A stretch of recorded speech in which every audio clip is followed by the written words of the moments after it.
اعوذ باللہ من الشیطان اللعین الرجیم بسم اللہ الرحمن الرحیم الحمد للہ رب العالمین والصلاة والسلام علی اشرف الانبیاء والمرسلین وعلی آلہ الطیبین الطاہرین المعصومین المظلومین اما بعد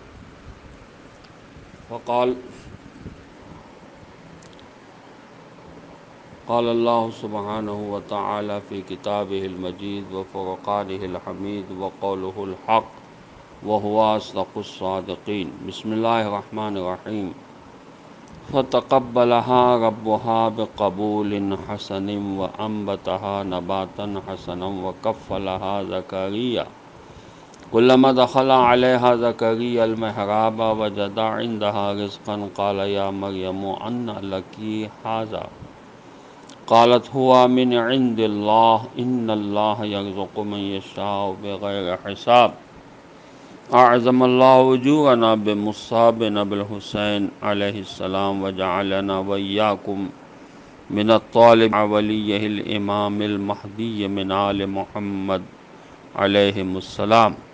خدا کا شکر ہے کہ چوتھی آیت پیش کی جا رہی ہے جو سورہ آل عمران کی آیت نمبر 37 ہے۔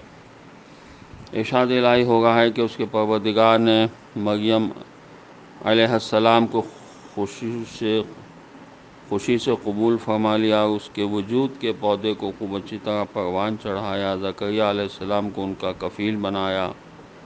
جب زکریا علیہ السلام وہاں داخل ہوتے تو خاص غذا وہاں موجود پاتے، اس سے پوچھتے یہ کہاں سے لائی ہو؟ وہ کہتی ہے خدا کی طرف سے، خدا جسے چاہتا ہے بے حساب رزق دیتا ہے۔ گزشتہ آیات حضرت مریم سلام اللہ علیہ کی ولادت کے بارے میں تھی۔ اس آیت میں بتایا گیا کہ خدا تعالیٰ نے مریم سلام اللہ علیہ کو حسن قبول سے نوازا اور ان کی پرورش اچھے پودے کی طرح کی۔ در حقیقت جیسا کہ ہم نے اشارہ کیا کہ جناب مریم سلام اللہ علیہ کی والدہ کو یقین نہیں آتا تھا کہ کسی لڑکی کو خانہ خدا بیت المقدس کی خدمت کے لیے قبول کر لیا جائے گا، لہذا وہ چاہتی تھی کہ ان کے شکم میں جو بچہ ہے وہ لڑکا ہو، کیونکہ قبل ازیں کسی لڑکی کو اس مقصد کے لیے منتخب نہیں کیا گیا تھا۔ زیر نظر آیت کہتی ہے کہ خدا تعالی نے اس پاکیزہ لڑکی کو پہلی مرتبہ اس روحانی اور معنوی خدمت کے لیے قبول کر لیا۔ بعض مفسرین کہتے ہیں قبولیت کی نشانی یہ تھی کہ حضرت مریم سلام اللہ علیہ بیت المقدس کی خدمت کے دوران میں ماہواری میں کبھی مبتلا نہیں ہوئی کہ انہیں اس روحانی مرکز سے دور ہونا پڑتا۔ ممکن ہے اس نظر کی قبولیت اور جناب مریم سلام اللہ علیہ کا قبول بارگاہ ہونا اس کے بارے میں ان کی والدہ کو الہام کے ذریعے مطلع کیا گیا ہو۔